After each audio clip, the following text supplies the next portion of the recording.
দেবব্রত সিংহের মৃণালের পত্র। সেই ছোটবেলাতে আমাদের পাহাড় কোলের জোরে নদী পেরাতে যাইয়ে এক আষাঢ় মাসের হড়কা বানে আমি আর আমার ভাই ভাইসা গেছিলাম বানের তরে। ভাইটি গেল ডুবে, আমি উঠলাম বাঁচে। পাড়ার লোকে বললে, বিটি ছেলের জান, যদি বেটা ছেলে হতো তাহলে কি বাঁচত? আমার মরণ লাই। সেই কথাটাই আজ তোমাকে নতুন করে বলবো। বেশি দিনের কথা লয়। আমাদের বাঘমুন্ডির পাহাড়ি পথে জিপ গাড়ি ছুটায়, লাল ধুলি উড়ায় যেদিন আইলে তুমি। পাহাড় কোলে জোরের ধারে চড়ুই ভাতি করতে আইলে। সেদিনটি মনে আছে তোমার? দিনটা ছিল খরবার, মাসটা ছিল মধু মাস। টারে টারে ডাঙা ডহরে পলাশ বনে আগুন লাগা মধুমাস। আমার মরণ লাই। তুমি বলেছিলে তোমার সঙ্গে দেখা হবে বলে আমার মরণ লাই। তুমি রাজপুত্তুর, কত লেখাপড়া জানা মানুষ তুমি। বিএ এমএ পাস, হাই স্কুলের মাস্টার। আমি আর কে, কাঠ কুড়ানি। রাঙামাটির গায়ে ঘরের স্কুল ছুট, কাঠ কুড়ানি। কি সুন্দর গায়ের রং তোমার, একেবারেই চাঁপা ফুলের পাড়া। আমি একেবারে কালো, আকড় ফলের পাড়া, মিশে মিশে কালো। তবে সবাই বলে কালো হলে কি হবে, আমার গড়ন খুব ভালো। টানা টানা চোখ, বাঁশির মতন নাক, ছিপছিপে চেহারা। বাঘমুন্ডির হাটের হলুদ রাঙা শাড়ি পরে দাঁড়ালে, খোপায় লাল পলাশের ফুল গুজলে আমাকে নাকি দেখায় দারুণ। একেবারে মন ভুলানি, একেবারে মন কাড়ানি। বাপ আমার বাবু ঘরের মুন্সিখাটা ক্ষেত মজুর। এমনিতে তার সব ভালো, শুধু দোষের মধ্যে দোষ, সে একজনের নেশা ভাঙ করা মানুষ। দিন ফুরালে সন্ধ্যা হলেই তাকে হাতছানি দেয় মহুয়াতলার মদ ভাটি। ঘর দুয়ার ছেলা পেলা লেখাপড়া বাপের কোনো দিকে নজর লাই। তখন বহুত ছোটবেলা, তখন থেকেই দেখতাম বাপ আমাকে বিদায় করলেই বাঁচে, একদম হাঁপ ছেড়ে বাঁচে। মা কিন্তু তা লয়। মা বলতো, এত ছোটতে বিহা কিসের? আর 5টা বিটি ছেলা যেরম স্কুলে যায় তেমনি যাক, দুপাতা লেখাপড়া করে আসুক। সেই করে টানে টুনে কোনো মতে গাঁয়ের স্কুলে ওই 9 টুকুন। ইহার মাঝে বলা নাই কওয়া নাই, বাপ একদিন হুট করে লাগাই দিলে কি বিহা। তখন কি আর জানতাম অত? পুরুলিয়ার খোট্টাপাড়ার জানকী যাদবের কাছে আগাম টাকা লইছে বাপ। আমি দাঁড়াইছিলাম রুখে। সেই রুখে দাঁড়ানোর জোরে বিহার দিনে থানায় যাইয়া আমি ভাঙ্গা দিয়েছিলাম সব। কাগজওয়ালা টিভিওয়ালারা কোথায় থাকে কে জানে, তারা আমাকে নিয়ে এক ঘড়িকে দুনিয়া দিলে কবর করে। সে খবর তো দেখেছিলে তুমি। মিছা নাই বলবো, এত সব জানে শুনে তুমি আমাকে বিহা করেছিলে। তাই বলে গাঁয়ের লোকে তোমাকে বলেছিল দেবতা। মনে আছে, আমার সব মনে আছে। সেই ফাগুন দিনের দিন পুরনো বেলায় যেদিন তোমার সঙ্গে গেলাম তোমাদের ঘরে, সেদিন ঘোমটা মাথায় আমাকে দেখে ভূত দেখেছিল তোমার মা। তার মুখ গেছিল শুকায়। তোমার বৌদিদি মানে আমার বড় যা, সেও দেখলাম তাই। তোমার স্কুলের মাস্টাররা, পাড়ার বন্ধুরা, তারা বাহবা দিয়েছিল খুব। তবে সে কিন্তু ভালো লাগে নাই আমার।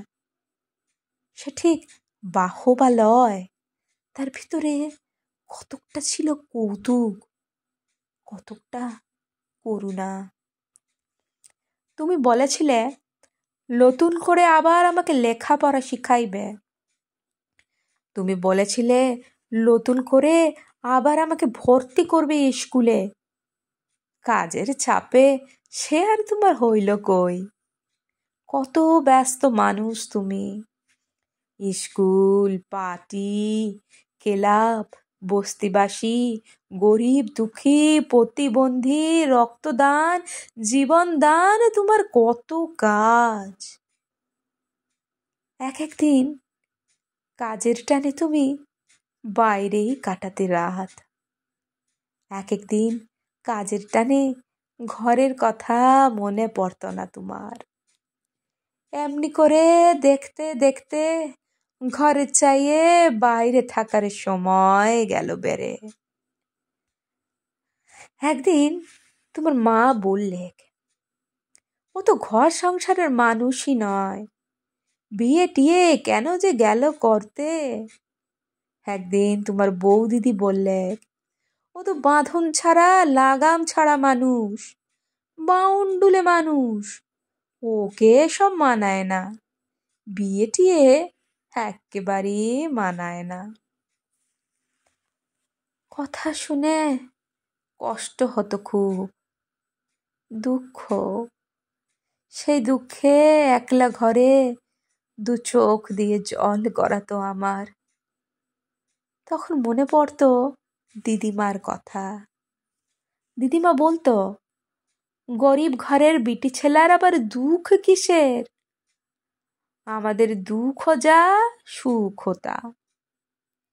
আর হেই দেখো, আমার একটা কথা শুনে রাখ, যার রং কালো তার মন ভালো।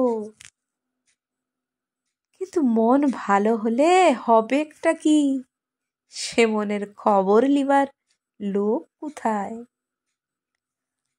বড় লোকদের হুজুগের কোনো কমতি নাই, কত রকমের হুজুগ। গরিব ঘরের বিহা ভেঙে যাওয়া কালো মেয়েকে উদ্ধার করাও যে একটা হুজুগ, সে আমি জানবো কিরম করে। দেখলাম হুজুগটা একটুকুন কাটতে না কাটতে তুমি পড়লে আমার গায়ের রং নিয়ে। কালো রং ফর্সা করার কত রকমের নামি দামি রকমারি ক্রিম সব একের পর এক আনতে লাগলে তুমি।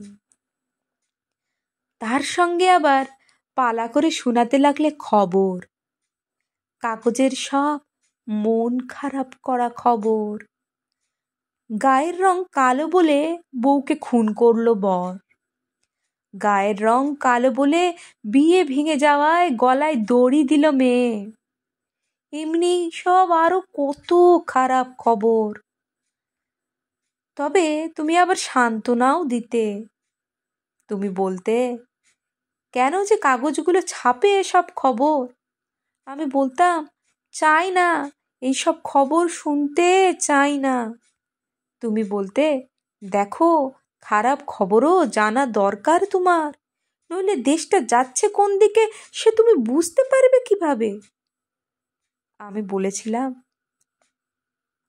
এমন দেশকে বুঝে আমার কাজ নাই। এভাবেই চলে যাচ্ছিল দিন, দিনের পর দিন। তারপর একদিন জ্যৈষ্ঠ মাসের বেলা পড়তি অবেলায় তুমি বললে, হাওয়া খেতে যাব, চলো হাওয়া খেতে যাব গঙ্গার পাড়ে। কথা শুনে তোমার মুখের দিকে আমি রইলাম চাইয়ে। তাই দেখে তুমি বললে, না না, মিথ্যে নয়, সত্যি বলছি। সেই কতদিন আগে নতুন বউ হয়ে আসার পর শাশুড়ি আর জায়ের সঙ্গে একদিন পূজা দিয়ে আইছিলাম গঙ্গার ঘাটে সিদ্ধেশ্বরী মন্দিরে। ইপারে তোমাদের পুরানো শহর, ভাঙা মন্দির, চানের ঘাট, কাঁসর ঘণ্টা। উপারে সবুজ ক্ষেত, সর্ষে ফুল, আখের বাদা, ইট ভাটা, তাল সুপারি, মাটির বাড়ি, ডিঙি নৌকা, খায়া ঘাট, হইচই, মানুষজন। তোমার হাত ধরে কতদিন পরে আবার সেই গঙ্গার পাড়ে।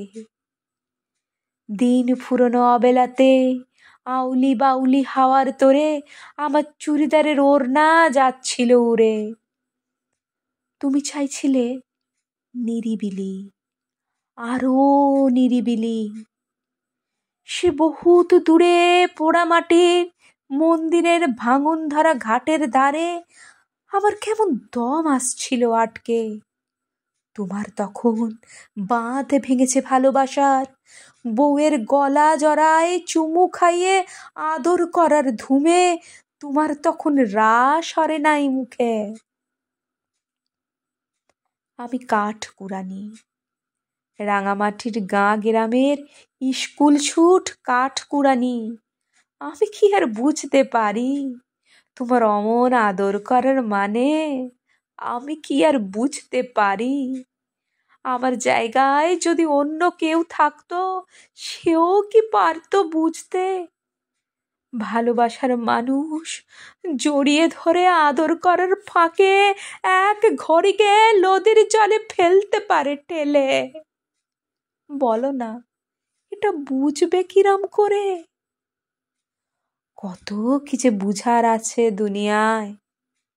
এই যে তুমি বিএ এমএ পাশ দিয়ে মাস্টার হয়েছিলে হাই স্কুলে, তুমিও কি পেরেছিলে বুঝতে যাকে অমন করে ঠেলে ফেললে ভরা গঙ্গার জলে সে দিব্যি সাঁতার কেটে উথাল পাতাল ঢেউয়ের তালে পার হয়ে যাবে নদী?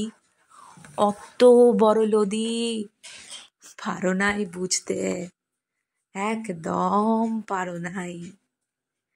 তাই তক্ষুনি পাহাড় ছেড়ে পালাইছিলে দৌড়ে। কি অদ্ভুত মানুষ তুমি! তোমাকে একদিন বসাইছিলাম দেবতার আসনে, বলো আজ কোথায় বসাবো তোমায়? দেখো মানুষে মানুষে কি তফাৎ দেখো। তুমি কত কাছের মানুষ হয়ে কত সহজে আমাকে ঠেলে ফেলে দিলেন নদীর জলে, আর একজন কত দূরের মানুষ হয়ে নদীতে ঝাঁপ দিয়ে সাঁতার কাটে দুই হাত দিলে বাড়ায়। মানুষটা দেহাতি মানুষ, নাম শিবচরণ, পেশায় ইট ভাটার বদলি মজদুর। না, তোমার মতন পড়াশোনা জানা মাস্টার লয়, লেখাপড়ায় সে বিলকুল আনপড়। তুমি ভাবছ নালিশ করব তোমার নামে? না, নালিশ আমি করব না। কি হবে এক নালিশ করে? আমাদের এই পোড়া দেশটার সবই তো তোমাদের দখলে। নেতা মন্ত্রী, থানা, পুলিশ, কোর্ট কাছারি সব। সেখানে গাঁ গ্রামের গরিব ঘরের মেয়েদের কতটুকুনি আর জায়গা আছে বলো? তবে এখনো মানুষের পাশে দাঁড়ায় মানুষ, এখনো মানুষের জন্যে জীবন দেয় মানুষ। সেই মানুষকে সাক্ষী রাখে এক বড় মানুষের বহুত কালের কথা আজ আবার নতুন করে বলি তোমাকে, শুনো। সংসারের মাঝখানে মেয়ে মানুষের পরিচয়টা যে কি তা আমি পেয়েছি। আর আমার দরকার নেই। তোমরা যে আপন ইচ্ছা মতন আপন দস্তুর দিয়ে জীবনটাকে চিরকাল পায়ের তলায় চেপে রেখে দেবে, তোমাদের পা এত লম্বা নয়। ইতি মৃণাল।